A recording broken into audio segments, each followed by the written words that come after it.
Hello and welcome to my presentation on gender dysphoria as a special developmental issue in adolescence. The textbook used in class defines gender dysphoria as clinically significant distress that a person may feel when their sex or gender assigned at birth is not the same as their chosen gender identity. I've chosen this issue due to my own identity as a non-binary individual, as well as a general increase both in people coming out as trans and gender nonconforming, and an increase, conversely, in gender affirming care, both in and out of my chosen discipline of music therapy. Focusing on the broad strokes of adolescence as it pertains to gender dysphoria, Eric Erikson defines the key issue of adolescence as identity versus role diffusion, essentially, that the core task of the adolescent is to figure out who they are, and that the failure to successfully do this leaves the person questioning for the majority of the remainder of their life. Marcia also correlates with or converses with this idea using the notion of ego identity statuses, specifically outlining the goal of identity achievement in individuals and warning against falling into a status of identity diffusion or foreclosure. Specific to gender dysphoria, some protective factors to people who are trying to explore their gender are different role models who are positive and provide the exploration, which Marcia talks about in his own theory, as well as the opportunity to explore individually and to commit to new options within reason. Additionally, there is the factor of supportive environments such as families, friends, schools, religious institutions, etc.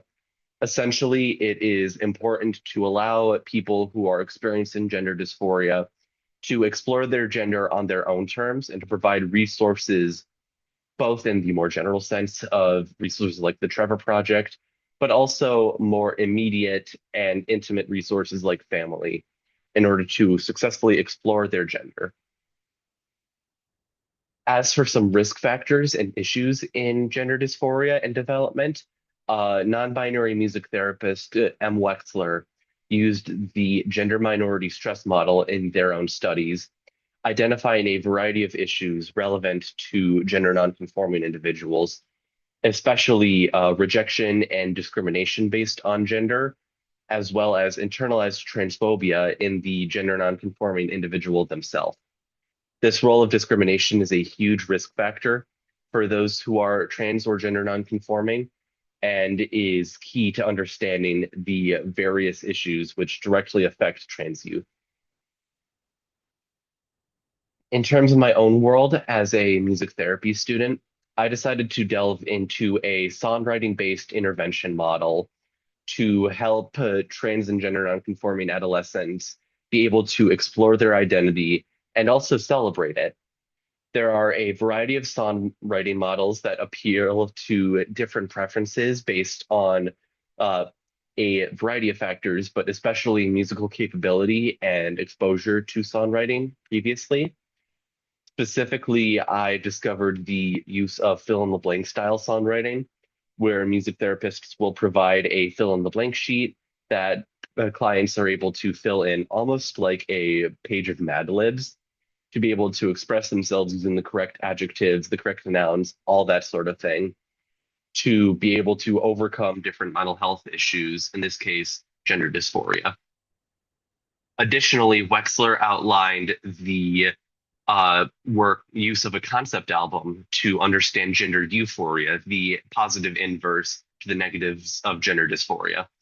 Titled Gender Magic, the concept album is an exploration of different feelings of positivity related to gender, found in both M themselves and the people they work with as a music therapist.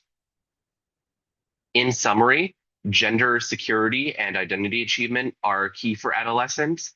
And while not every adolescent is going to have trouble identifying their gender, it is still important to provide an environment that allows adolescents to safely explore identity in general. Based on internalized transphobia and discrimination, a forced state of diffusion or foreclosure may be possible where a adolescent is incapable of successfully finding their identity. And there are various negative risk factors impacting trans and gender nonconforming development, including, like I mentioned, internalized transphobia and discrimination. Last but not least, songwriting is a useful music therapy intervention which can be used to successfully express one's gender dysphoria and find ways to push forward and successfully understand one's own identity. Attached are my references. I hope this has been an insightful presentation for you, and I hope you have a lovely day.